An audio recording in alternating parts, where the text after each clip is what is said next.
ಮಂಡ್ಯ ನಗರದ ಜಿಲ್ಲಾಧಿಕಾರಿ ಕಚೇರಿ ಬಳಿ ಇರುವ ಕಾವೇರಿ ಉದ್ಯಾನವನದಲ್ಲಿ ಡಾಕ್ಟರ್ ಬಾಬು ಜಗಜೀವನ್ ರಾಮ್ ಅವರ 18ನೇ ವರ್ಷದ ಜನ್ಮದಿನಾಚರಣೆ ಅಂಗವಾಗಿ ಪುತ್ಥಳಿಗೆ ಮಾಲಾರ್ಪಣೆ ಮಾಡಲಾಯಿತು.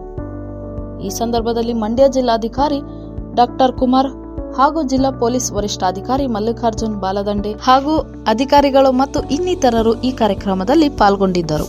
ಇವತ್ತು ಒಂದು ವಿಶೇಷವಾದ ರೀತಿಯಲ್ಲಿ 4 ಜೋಡಿ ವಧುವರರನ್ನ ನಾವು ಇಲ್ಲಿ ಮದುವೆ ಮಾಡಿಸ್ತಿರೋ ಉದ್ದೇಶ ಸರಳ ಮತ್ತು ಸಾಮೂಹಿಕ.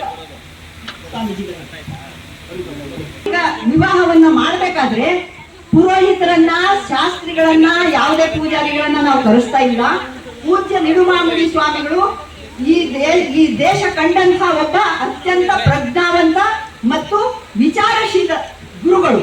ಅಂತ ಧರ್ಮ ಗುರುಗಳಿಂದ ಇವತ್ತು ಮಹಾಕವಿ ಕುವೆಂಪು ಅವರು ರಚನೆ ಮಾಡಿದಂತ ಒಂದು ಘೋಷವಾಕ್ಯವನ್ನ, ಮಂತ್ರವನ್ನ ಹೇಳೋದ್ರ ಮೂಲಕ ಆ ಒಂದು ಮದುವೆಯನ್ನ ಮಾಡಿಸ್ತಾರೆ. ಯಾವುದೇ ಶಾಸ್ತ್ರ ಗೀಸ್ತ್ರ ಯಾರಿಗಾರು ಏನಾರು ಕೊಡೋದಂತದಿಲ್ಲ. ಆದ್ರಿಂದ ಅವರು ಹೊಸ ರೀತಿಯ ಮದುವೆ ಇದು ಮತ್ತು ಹೊಸ ರೀತಿಯ ವಿಚಾರಗಳನ್ನ ಇಲ್ಲಿ ಬಿತ್ತೋದು ನಮ್ಮ ಕರ್ತವ್ಯ. ಮದುವೆ ಅಂದ್ರೆ ಮನೆನೇ ಮಾಡ್ಕೋಬೇಕು, ಹೊಲನೇ ಮಾಡ್ಕೋಬೇಕು ಅನ್ನುವಂಥ ಈ ಕಾಲದಲ್ಲಿ ಮದುವೆ ಅಂದ್ರೆ ಸರಳವಾಗಿ ಮಾಡಬಹುದು ಅನ್ನೋದನ್ನ ತೋರಿಸೋದಕ್ಕೆ ಇದನ್ನ ಮಾಡ್ತಾ ಇದೀವಿ. ಈ ಕಾರ್ಯಕ್ರಮಕ್ಕೆ ನಾವು ಮಾನ್ಯ ಶಾಸಕರನ್ನ 1 ತಿಂಗಳಿಂದ ತಿಳಿಸ್ತಾ ಇದೀವಿ, ನೀವು ಯಾವುದೇ ಕಾಲಕ್ಕೆ ತಪ್ಪಿಸಬಾರ್ದು ಅಂತ. ವರದಿ ನಟರಾಜ್ ಜೆಟ್ಟಿ, ಮಂಡ್ಯ. ಮೆಂಡು ನ್ಯೂಸ್ ನೆಟ್ವರ್ಕ್, ಸತ್ಯದ ಕನ್ನಡಿ.